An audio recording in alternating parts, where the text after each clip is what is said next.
कांग्रेस ने हमेशा पत्रकारों का गला दबाया है, आज से नहीं, शुरू से।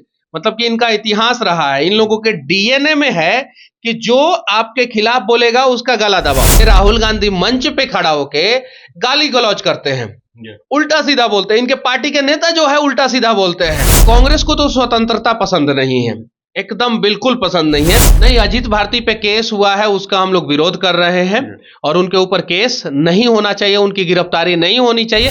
अगर चोरी छुपे कर्नाटका की पुलिस पहुंची है तो किडनैपिंग का केस जो है उन कर्नाटका के पुलिस वालों पे होना चाहिए। नमस्कार, आप सच टॉक देख रहे हैं और मैं आपके साथ सुधांशु शेखर। पत्रकार अजीत भारती पे कर्नाटक में केस हो जाता है और उन पे आरोप लगता है कि वो राहुल गांधी को हिंदू विरोधी कह रहे हैं। और इसी मामले पे हमारे साथ बात करने के लिए मनीष कश्यप हैं, तो हम उनसे बात करेंगे कि क्या उन पे केस हो जाता है, ये किस हद तक सही है। देखिए, दिन रात लोग जो है नरेंद्र मोदी जी को जो है मुस्लिम विरोधी बताते हैं और कभी कभी जो है किसी जाति से रिलेट करके बोलते हैं कि ये इस वर्ग के विरोधी हैं, इस वर्ग के विरोधी हैं। तो क्या भारतीय जनता पार्टी जो है वैसे लोगों पे दिन रात जाके एफआईआर कराती है? देखिए, कहीं नहीं तो कहीं ये गलत है और ऐसा नहीं होना चाहिए। राष्ट्रवादी पत्रकार हैं अजीत भारती और राष्ट्र के मुद्दों को जो है उठाते हैं, लेकिन चूंकि कर्नाटक में जो है कांग्रेस की सरकार है और कांग्रेस ने हमेशा पत्रकारों का गला दबाया है, आज से नहीं, शुरू से। मतलब कि इनका इतिहास रहा है, इन लोगों के डीएनए में है कि जो आपके खिलाफ बोलेगा उसका गला दबाओ। जवाहरलाल नेहरू ने राष्ट्र, धर्म और पंचजन को बंद कराया था।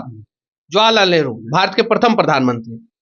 इंदिरा गांधी आई तो अकबर रोड पे जो है इन्होंने आपातकाल के एक रात पहले जो है जितने भी प्रिंट मीडिया का जो ऑफिस था उन सब पे ताला लगवा दिया। इंदिरा गांधी आई तो अभी कुछ दिन पहले मेरे ऊपर एनएसए, इंडी गठबंधन के लोगों ने ही एनएसए लगवाया था, उन्हीं के शासित प्रदेश में कर्नाटक में सर ये नया मामला नहीं है, हमेशा से कर्नाटक और साउथ में ऐसा होता है। साउथ में एक मामला और पुराना भी था जिसका मैं जिक्र नहीं करूंगा, लेकिन आप समझ रहे हैं। देखिए, साउथ में अक्सर ऐसा होते रहता है कि वहां पे अगर इंडी गठबंधन की सरकार आ गई, सब पार्टियां नहीं करती है लेकिन इंडी गठबंधन की सरकार आ गई तो ऐसा करती है।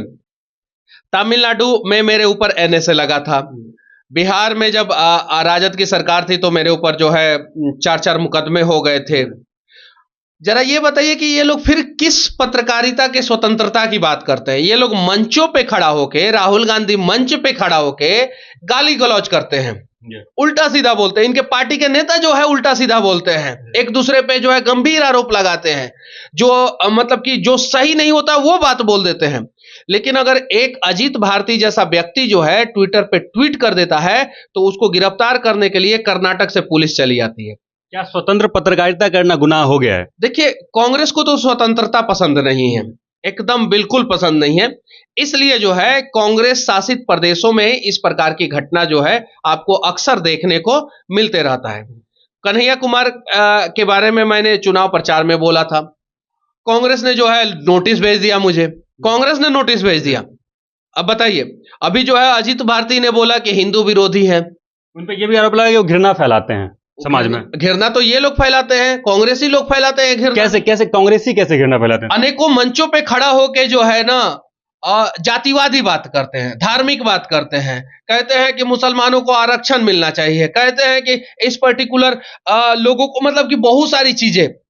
आप मंदिरों के बारे में उल्टा सीधा कहते हैं, हिंदू आतंकवाद कहते हैं, हिंदू आतंकवाद कहते हैं। किसने कहा था? कांग्रेस के ही नेता ने कहा था। जो हिंदू धर्म के जो धर्म गुरु है, इनके शासन में उन्हें जेल जाना पड़ता है।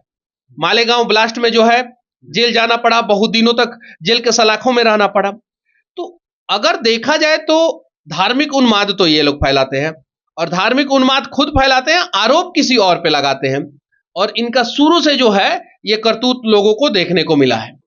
अजीत भारती पे जो केस हुआ किस हद तक सही है? क्या ये होना चाहिए था? नहीं, अजीत भारती पे केस हुआ है, उसका हम लोग विरोध कर रहे हैं और उनके ऊपर केस नहीं होना चाहिए, उनकी गिरफ्तारी नहीं होनी चाहिए। कर्नाटक पुलिस जो है उनकी गिरफ्तारी करने के लिए जो है उनका आवास जो नोएडा में है वहां पे पहुंच चुकी है। चोरी छुपे पहुंच जाती है वहां बिना कोई नोटिस के। नोटिस देना चाहिए। अब जैसे पंजाब पुलिस जो है ये अपने जो कुमार विश्वास जी हैं उनको गिरफ्तार करने के लिए चोरी छिपे पहुंच गई थी। तो फिर यूपी पुलिस और हरियाणा पुलिस ने एक्शन लिया था, हरियाणा पुलिस ने पंजाब पुलिस को ही गिरफ्तार करके अपहरण का केस कर दिया था। ये चीजें है। तो चोरी छुपे पहुंची है कर्नाटका की पुलिस। अगर मैं कहना चाहता हूं कि अगर चोरी छुपे कर्नाटका की पुलिस पहुंची है तो किडनैपिंग का केस जो है उन कर्नाटका के पुलिस वालों पे होना चाहिए। अजीत भारती पे जो केस हुआ उसको लेकर मनीष कश्यप जी का कहना है कि उनके साथ जो हुआ है वो सरासर गलत हुआ है, और अगर चोरी छुपे कर्नाटका की पुलिस अगर पहुंची है नोएडा उनके आवास पर तो उन पे केस होना चाहिए।